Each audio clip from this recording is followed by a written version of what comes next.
ಗಿಲ್ಲಿ ಸತ್ಯ ಹೇಳಿ, ಗಿಲ್ಲಿ ಬಡವನ ಶ್ರೀಮಂತನ? ಮೇಡಮ್ ಅದೇ ನಾನು ಎಲ್ಲ ಕಡೆ ಹೇಳಂಗೆ ನಾನು ಈಗ ಶ್ರೀಮಂತನೇ ಮೇಡಮ್. ಇಷ್ಟು ಜನರು ಪ್ರೀತಿ, ಇಷ್ಟು ಜನರು ಅವ್ರ ಪ್ರೀತಿ ಪ್ರೋತ್ಸಾಹ ಎಲ್ಲ ಇರ್ಬೇಕಾದ್ರೆ ಶ್ರೀಮಂತ ಅಲ್ದೇ ಇನ್ನೇನು ಮೇಡಮ್. ನಾನು ಬಿಗ್ ಬಾಸ್ ಬರೋದಕ್ಕೂ ಮುನ್ನ ಬರೋಕ್ಕಿಂತ ಮುಂಚೆನೂ ಶ್ರೀಮಂತನೇ, ಅಂದರೆ ಅವಾಗ ಸ್ವಲ್ಪ ಶ್ರೀಮಂತ ಆಗಿದ್ದೆ, ಈಗ ಜಾಸ್ತಿ ಶ್ರೀಮಂತ ಆಗಿದ್ದೀನಿ ಆ ಪ್ರೀತಿ ವಿಚಾರದಲ್ಲಿ ಅಷ್ಟೇ. ಬಡವನ ಸೋಗಿನಲ್ಲಿ ಗೆದ್ದಂತೆ ಗಿಲ್ಲಿ ಅಂತ ಹೇಳ್ತಾರೆ. ಒಂದು ಸೊ ಅದು ಹೆಂಗೆ ಮೇಡಮ್ ಅದು ಗಿಲ್ಲಿ ಹತ್ರ 20 ಲಕ್ಷ ಕಾರು ಮುಂಚೆನೆ ಇತ್ತಂತೆ.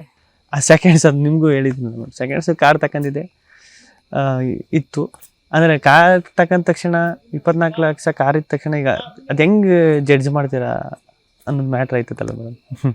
ಗಿಲ್ಲಿ ಹತ್ರ ಏನೇನು ಪ್ರಾಪರ್ಟಿ ಇದೆ ಹಂಗಂದ್ರೆ? ಏನೋ ಒಂದು 30 ಗುಂಟೆ ಜಮೀನು ಇರಬೇಕು, 20 10, ಆಮೇಲೆ ಒಂದು 30 ಗುಂಟೆ ಹತ್ತತ್ರ 1 ಎಕರೆ ಜಮೀನು ಇರಬೇಕು, ಒಂದು ಬೋರ್ವೆಲ್ ಐತೆ. ಅದೇ ಈಗ ಕುರಿ ಫಾರ್ಮು ಅದು ಕುರಿ ಒಂದು ರೆಡಿ ಮಾಡಿಸಿ ಅಲ್ಲೊಂದು 20 ಕುರಿ ತಂದು ಬಿಡಬೇಕು ಪ್ಲ್ಯಾನು ಮಾಡಿಸಿರೋದ್ರಲ್ಲಿ. ಅದೇ ಅದೊಂದು ಕಾರ್ ಐತೆ ಅಷ್ಟೇ.